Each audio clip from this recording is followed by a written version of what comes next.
Bonjour, Lionel, la chaîne Cyclo GP.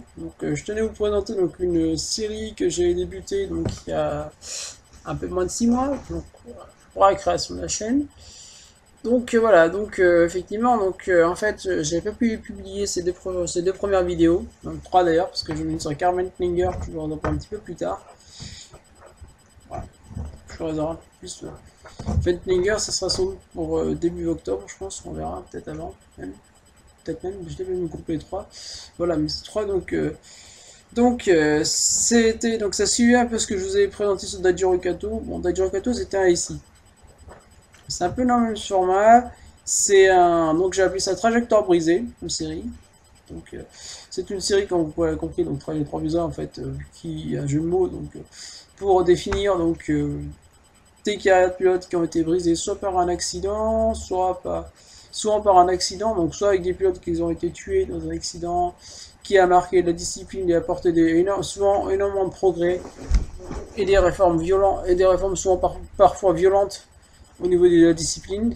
Parfois ça a été radical. Par exemple, le premier cas que je vais vous présenter juste après cette vidéo a amené à tout simplement en fait à la limitation de vitesse dans les stands en MotoGP, tout simplement, et l'interdiction des spectateurs de faire n'importe quoi dans les des stands, puisque le premier volet sur Nobuyuki Wakai va vous parler de ce qui se produit si un spectateur traverse sans regarder, sans faire attention dans les stands, ça peut très mal terminer.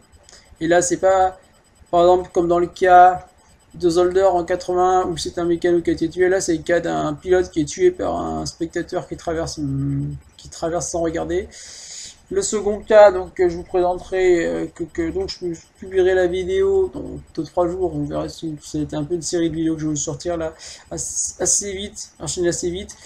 Vous traitera du cas d'un des plus gros carambolages dans l'histoire de la moto après Monza 73 notamment.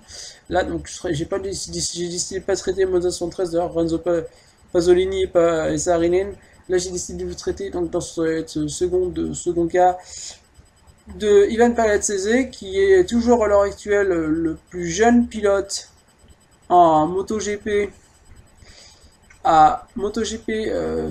Moto 2, Moto 3 à avoir signé un podium à 15 ans et un peu plus de 11 mois. C'est-à-dire encore même plus jeune qu'un Marc Marquez par exemple ou qu'un Honshu par exemple. Voilà. Donc j'en prendrai ça et ensuite je vous ai expliqué un troisième volet qui je pense sera consacré à Carmen et celui-ci que j'ai consacré à Carmen Glinger, j'avais tourné à l'occasion de l'accident des 27 ans de son accident au Grand Prix de Monaco. Donc là on abordera effectivement la sécurité en Formule 1 et ce que ça a apporté. Et ensuite un quatrième cas que je vais tourner d'ici peu, que je suis en train de commenter avec UK sur Jeff Krosnoff, donc en IndyCar, justement, et un cinquième qui sera un croisement entre mes deux rubriques, que vous commencez à reconnaître un peu, entre une course, un pilote, une écurie, et comment on appelle ça, cette rubrique sur des carrières brisées par un accident sur Sandro Zanardi. C'est un peu le programme pour le prochain mois. Donc là, je vais vous laisser avec le cas sur Nobuyuki Wakai. Voilà. Donc Nobuyuki Wakai, un des premiers pilotes Tech 3, un des tout premiers pilotes Tech 3 recruté par Aéroport Charal à l'époque, qui sera victime, comme je l'ai expliqué, d'une collision avec un invité d'une écurie, dans Wadistan, la Rerez, le 1er mai 1993. Bon visionnage, au revoir, et bon après-midi.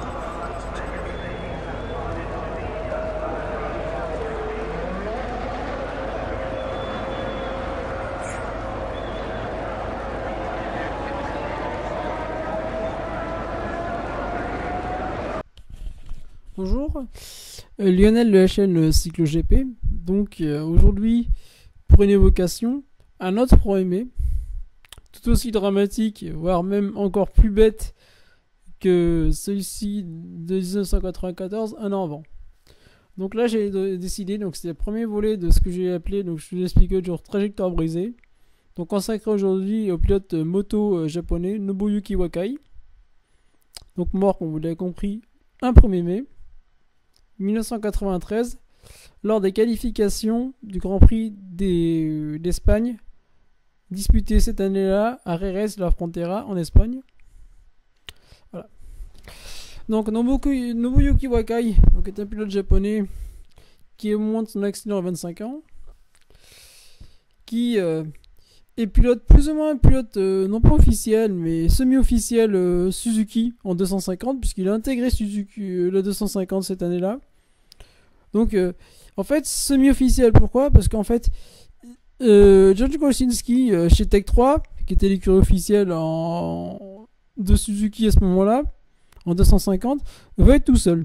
Il n'a pas envie d'avoir coéquipier, mais Hervé Poncharal, qui aime bien Nobuyuki Wakai, lui a proposé d'utiliser pendant la saison ses installations pour réparer sa moto, donc faire tout ce qui est donc la logistique, l'aider. Donc en fait, c'est plus ou moins le second pilote, parce qu'effectivement, en 92, il avait été pilote de remplacement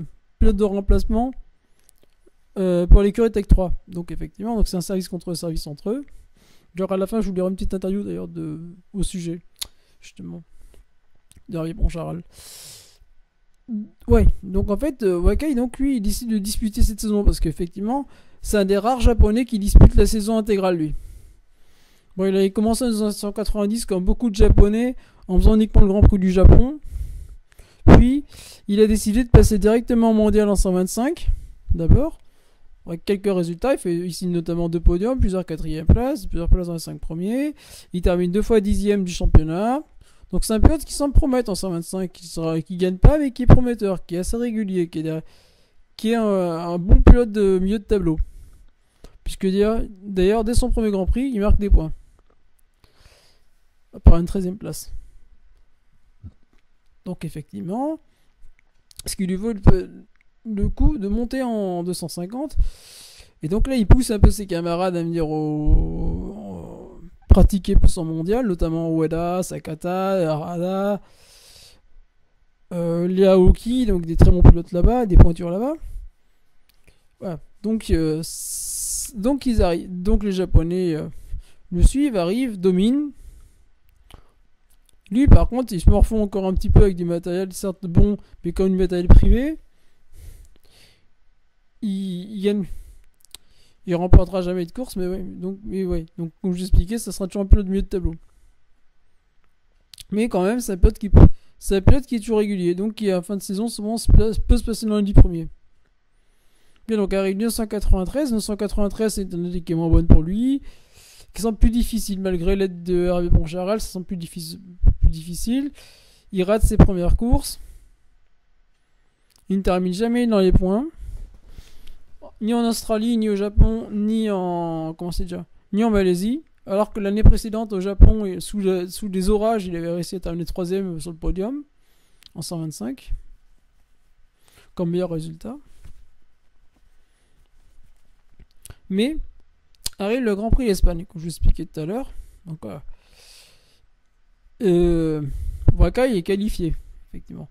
Il va essayer d'améliorer son temps, donc le samedi. Et donc l'accident qui brise sa carrière va arriver au moment de s'élancer. C'est un des accidents, c'est une des morts les plus stupides de l'histoire du MotoGP. C'est-à-dire qu'en fait, tout simplement, donc il va s'élancer, il s'élance.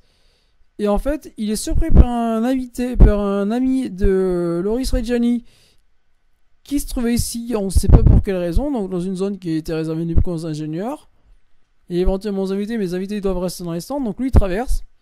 On voit qu'il cherche à l'éviter, tente à l'enroule, mais ce moment de l'enrouler, en fait, le spectateur touche la moto, touche Wakai, déséquilibre Wakai est déséquilibré, donc il bascule, et au lieu de basculer côté wall des stands, il bascule côté mur des ingénieurs.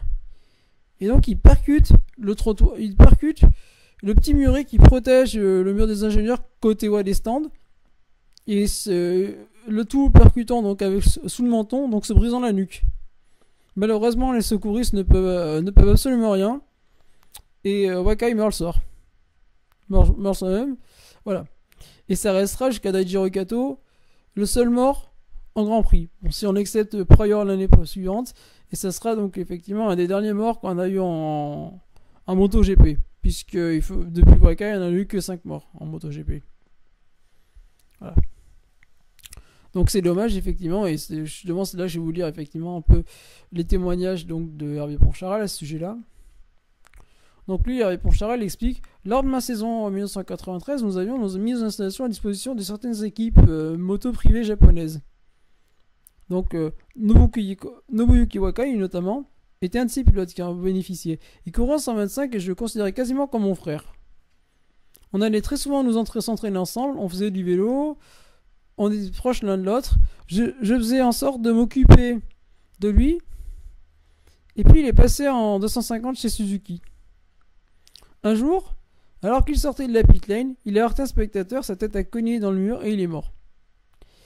Les gros accidents sont toujours difficiles à encaisser. Et là, c'est là encore plus. Quand vous connaissez de près cette personne, si jeune, si gentille, et avec qui je partageais une relation très forte. En plus, ça se produit en circonstances vraiment stupides. C'était un incident de course, oui. Mais c'est arrivé à 60 km/h. Je m'en souviendrai toujours malheureusement. Donc ce garçon avait un bel avenir devant lui, bien évidemment. Et comme vous l'imaginez, nous avons accueilli ses parents du Japon. Ce fut un moment très difficile, car dans ce cas de figure, vous vous sentez vraiment partie responsable. Et pourtant, vous avez tout fait pour les aider. Vous avez surtout tout fait pour l'aider à atteindre son objectif. Et ça se termine tragiquement. Ses parents m'ont demandé de garder le moral en me disant qu'il avait quitté ce monde en faisant ce qu'il aimait le plus.